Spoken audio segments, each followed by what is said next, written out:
Olá, pessoal, tudo bem? Professor Gustavo, da disciplina de Biossegurança da Cadeia de Alimentos. Estou aqui para responder as dúvidas remanescentes da nossa segunda aula ao vivo. Eu vou ler os comentários e a gente vai tentar respondê-las da melhor forma possível. Caso após os alunos que encaminharam essas dúvidas, ainda tenham algum posicionamento, queiram continuar a discussão, sintam-se livres para fazê-lo novamente por mensagem via Fale com o Mediador ou no nosso chat das nossas aulas ao vivo. Perfeito? Vamos à primeira dúvida, então. Marco Antônio, do Polo de Porto Velho. Professor, na unidade 1 não levou em consideração o desperdício de alimentos? Não foi apresentada nenhuma solução para este problema e optou-se por justificar os alimentos transgênicos. O que o senhor tem a dizer sobre uma solução para o desperdício de alimentos? Bom, Marco, muito interessante o seu questionamento. A questão do desperdício e de uma produção sustentável casa muito bem com os nossos argumentos sobre os objetivos do desenvolvimento sustentável. Claro que a gente deve pensar na segurança alimentar em um contexto muito mais amplo, que contemple também a produção e a especificidade desta.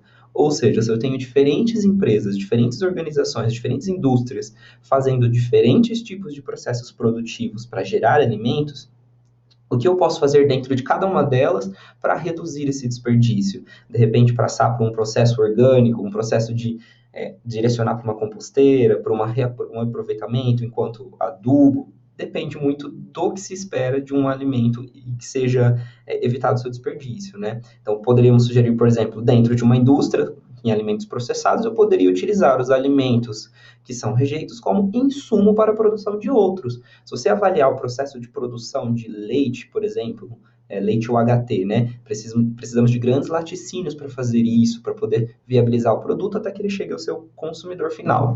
Mas é justamente dentro dessa cadeia produtiva que observaram a possibilidade de fazer o leite em pó através dos processos que já existiam para a produção do leite UHT normal. Porque identificaram ali um subproduto que poderia ser utilizado como insumo, né, proteico ali, onde pudessem ser reaproveitados e reutilizados na síntese de outros produtos. Então, é nesse contexto que a gente deve lembrar. Mas, para falar disso também, a gente também pode adotar o discurso dos Objetivos de Desenvolvimento Sustentável, do nosso ODS, proposto pela Agenda de 2030 da ONU. Perfeito? Caso você tenha mais alguma dúvida a esse respeito, sinta-se livre para encaminhar para a gente. Próxima pergunta, a Paula Silva, do Polo de São Paulo, pergunta: boa noite, quais seriam os impactos negativos dos transgênicos no meio ambiente e na saúde humana?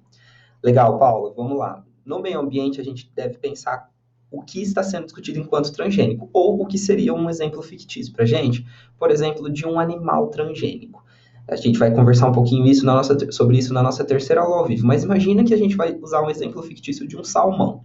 Se esse salmão ele é produzido através de técnicas de engenharia genética para se desenvolver mais e ele acaba sendo dispersado no meio ambiente, você não concorda que ele vai competir diretamente com os outros peixes ou com outros salmões que não são geneticamente modificados por competição de alimento? Ele vai se tornar, de uma certa forma, muito mais apto para um desenvolvimento se a alteração genética que foi feita nele viabiliza o crescimento da massa muscular. Então, depende muito. Mas sim, eles representam uma ameaça para o meio ambiente em termos de competição por nicho. Nicho é quando a gente fala de um campo específico de atuação. Então, se eu estou falando de um animal que tem um nicho ecológico específico, como no caso do salmão, essa competição poderia acontecer levando à extinção das espécies naturais por uma série de fragilidades ou outras problemáticas que possam surgir.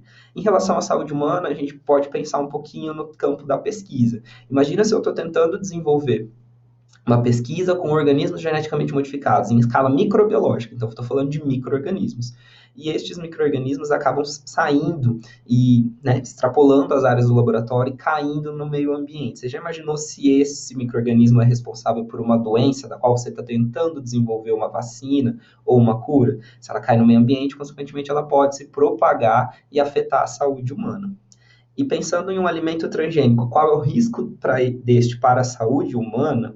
É possível a gente relacionar com o desenvolvimento de alergias. Existem uma série de discussões aí muito acaloradas na nossa sociedade que geram a discussão para esse sentido, que alguns alimentos transgênicos podem causar reações alérgicas dependendo das suas especificidades. Mas no nosso caso, no nosso cenário atual no Brasil, dificilmente a gente vai encontrar registros de algum caso como este. Perfeito? Próxima pergunta. Everaldo de Abreu Campos, do Polo de São Roque. Boa noite, professor. Com relação à vassoura de bruxa, que acontece muito em uma plantação de cacau, por que ocorre? É uma mudança genética na planta? Olha, Everaldo, pelo que eu entendi da questão da vassoura de bruxa, ela é uma doença que ocorre nas plantações de cacau. Então, uma das possíveis soluções para isso seria utilizar cultivares de cacau resistentes a essa doença. Se eu tenho um micro-organismo geneticamente modificado que resiste a esse tipo de doença, de certa forma ele vai estar imune ao longo do plantio. Por isso é interessante sempre consultar as resistências dos cultivares antes de plantar. Caso contrário, você tem que trabalhar com um processo para tentar diminuir a perda dentro da sua lavoura, dentro da sua produção, neste caso de cacau. Tá? Então, mas no caso, a vassoura de bruxa é uma doença que surge na planta. Próxima pergunta, Cristiane Ramos Moreira, do Polo de Vitória da Conquista. Um alimento transgênico tem os mesmos nutrientes que um alimento orgânico? Olá, Cristiane. A gente precisa avaliar em que contexto a gente está pensando nisso. Por quê? Muitas vezes um alimento transgênico ele vai ter até mais propriedades nutricionais porque ele foi geneticamente modificado para produzir ou para expressar mais nutrientes em sua composição. Mas assim, a gente precisa entender que um alimento transgênico não necessariamente vai ser melhor ou pior do que um alimento orgânico. Muitas vezes o transgênico, a alteração genética dele, é apenas para intensificar e otimizar o meu processo produtivo. Ao passo que o orgânico, ele, como eu não tenho nenhuma uma alteração que confira a ele resistência, a gente está sujeito a doenças, pragas, como no exemplo anterior ali do colega que fala da vassoura de bruxa, perfeito? Então, na verdade, eles podem ter a mesma carga nutricional ou ainda os transgênicos podem apresentar mais carga nutricional do que os alimentos orgânicos. Próximo questionamento da Kelly Cristina, do Polo de Uberlândia. Boa noite. Como estipulado por lei, é obrigatório o símbolo de alimentos genéticos nos rótulos? Deve ter essa informação também na lista de ingredientes com os alimentos que foram geneticamente modificados? Legal, Kelly, sua pergunta ela vai dar um gancho para a gente discutir na nossa terceira aula ao vivo, mas vamos adiantar um pouquinho. A gente sabe que existe uma legislação que, na verdade, é um decreto específico que regulamenta a necessidade de identificar no rótulo quando o alimento ele é transgênico. Ainda, de acordo com o Código de Defesa do Consumidor, a gente precisa garantir que o direito da informação chegue ao consumidor final. Então, sim, essa legislação ela foi proposta, se eu não me engano, em 2015 e 2016, e ela está transitando ainda e sendo julgada nas instâncias superiores. No ano de 2019, no cenário atual, a gente tem que a legislação está indo para um caminho em que isso vai ser obrigatório para alimentos que tenham em sua composição valores superiores a 1% de transgênico. Então, provavelmente, nesse ano de 2019, a gente ainda não tem essa obrigatoriedade, mas provavelmente para os próximos anos, para os próximos 3 anos, eu diria, com certeza essa legislação vai acabar entrando em vigor, porque está sendo demonstrado um posicionamento favorável enquanto projeto de lei, perfeito? Na verdade, ele já foi aprovado, mas ainda existem alguns detalhes a serem alinhados. Então, neste momento, ainda nem todos os alimentos possuem uma obrigatoriedade de apresentá-lo, mas a legislação está caminhando para um caminho positivo, sim. Próximo questionamento, Paula Silva, do Polo de São Paulo. Se tem um produto cuja matéria-prima é um alimento transgênico, essas informações precisam constar no rótulo ou existe uma porcentagem mínima para que exista essa informação? Por exemplo, trabalho em uma confeitaria que produz alimentos com uma pegada mais sustentável, porém algumas preparações se utiliza amido de milho transgênico. É necessário que essa informação constar no rótulo do produto feito com essa matéria-prima?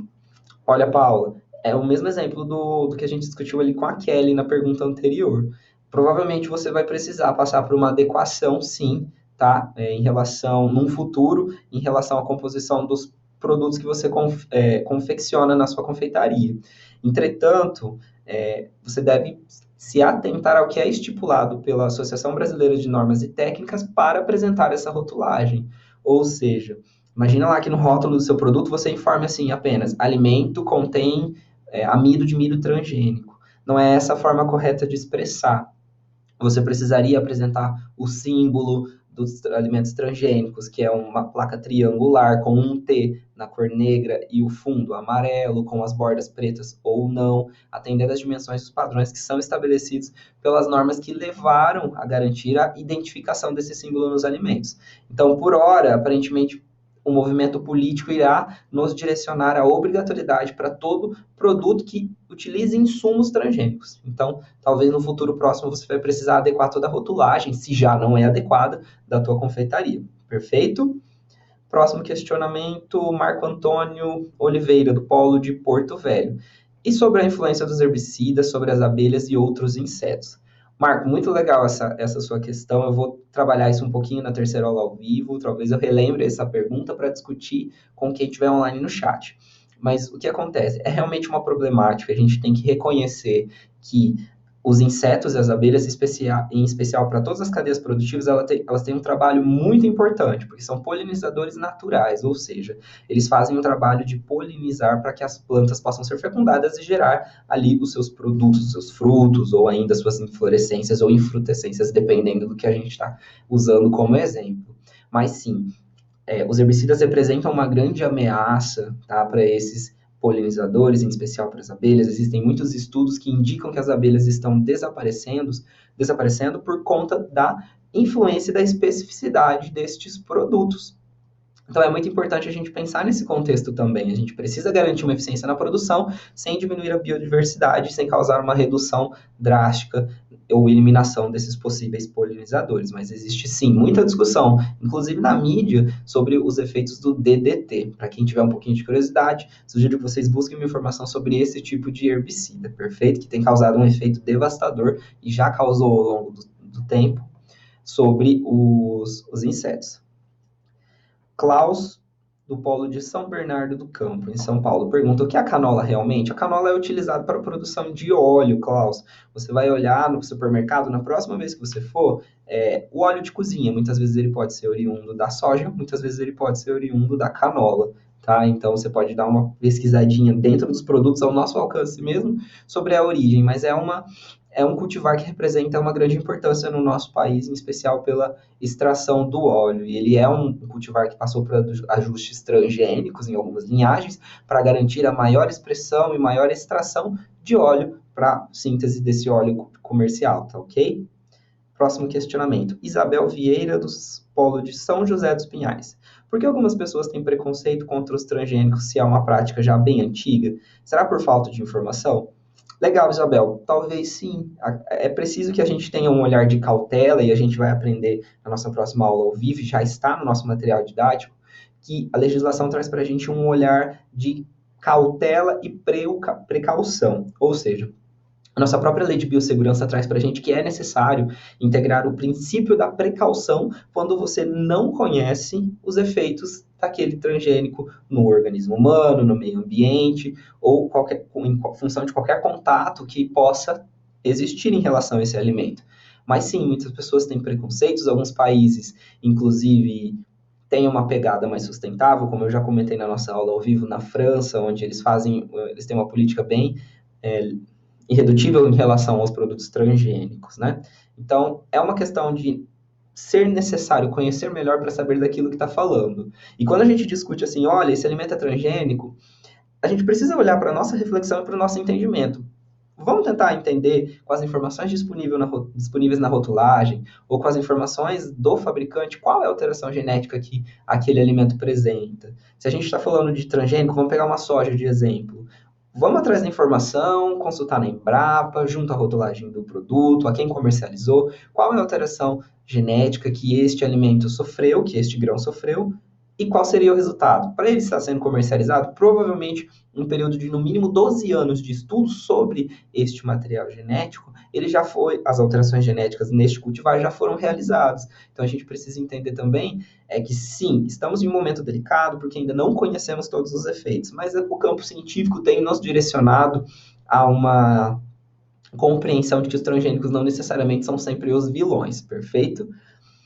E o nosso último questionamento, esse aqui foi encaminhado pela professora Maiara, que algum aluno encaminhou via Fale com o Mediador, na aula 3 ele discorre sobre o método direto que acontece naturalmente nas leguminosas. Qual é a função da transferência genética natural nas leguminosas? Qual é a função da transferência genética natural nas leguminosas dentro da fisiologia da planta? Olha, muito interessante esse seu questionamento e a gente precisa refletir sobre. A gente viu lá nos nossos processos de replicação de material genético, e eu posso citar meiose e mitose, que acontecem nas plantas também, que existem uma etapa específica que chama crossing over. Nesse crossing over existe uma troca de material genético entre cromossomos, entre os cromossomos dos progenitores, para garantir uma variabilidade genética maior. Por exemplo, um exemplo não direcionado à cadeia de alimentos, mas que nos leva à compreensão. Se eu supondo que eu tenho um filho, o que garante que esse filho não tenha a mesma informação genética obrigatoriamente do meu genoma? É necessário que haja outra informação genética oriunda da mãe, para que haja, então, a fecundação e a hibridização desse material genético, dando a origem a um novo genoma. E parte desse processo que eu citei agora, o crossing over, é que é o responsável pelas mutações e alterações cromossômicas. Mutação no sentido de, eu tenho um cromossomo nessa posição, parte dele vai ser alterado com seu cromossomo homólogo, um oriundo do pai, outro da mãe, garantindo assim que haja um novo cromossomo com uma sequência e um genoma diferente.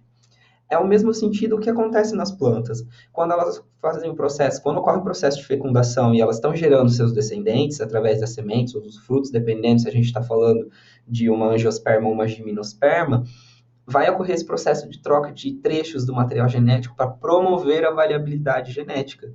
Isso, por exemplo, aconteceu historicamente com as plantas. Por quê? As plantas elas precisaram se adaptar para o desenvolvimento, naturalmente, antes do advento da biotecnologia. Então, vamos pegar um exemplo fictício. Eu trouxe uma linhagem de sementes da África e tentei produzir aqui no Brasil. Mas como o clima é diferente, o solo é diferente, houve uma dificuldade de reprodutibilidade. Entretanto, em função do tempo, como já aconteceu com muitas culturas que não são originárias do Brasil, as trocas genéticas foram acontecendo, essa variabilidade, fazendo com que aquele cultivar se tornasse minimamente mais adaptável, ou efetivamente mais adaptado ao nosso clima, solo e às condições ambientais, garantindo o sucesso. Tá? Então, é nesse sentido. Tem uma frase que ela é bem clichê do filme Jurassic Park, que diz o seguinte: a vida sempre acha um jeito.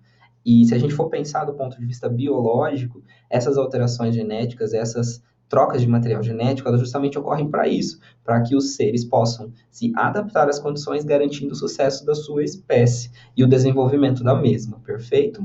Pessoal, essas foram as dúvidas pendentes. Caso haja mais algum questionamento, não deixe de mandar para a gente, perfeito? A gente vai retomar, seja por vídeo, seja em aula ao vivo, ou seja por mensagem. A ideia é que todos possam ter a sua dúvida sanada, e caso tenha ficado alguma coisa, mande pra gente, e a gente com prazer responde, perfeito? Um abraço e nos vemos em breve.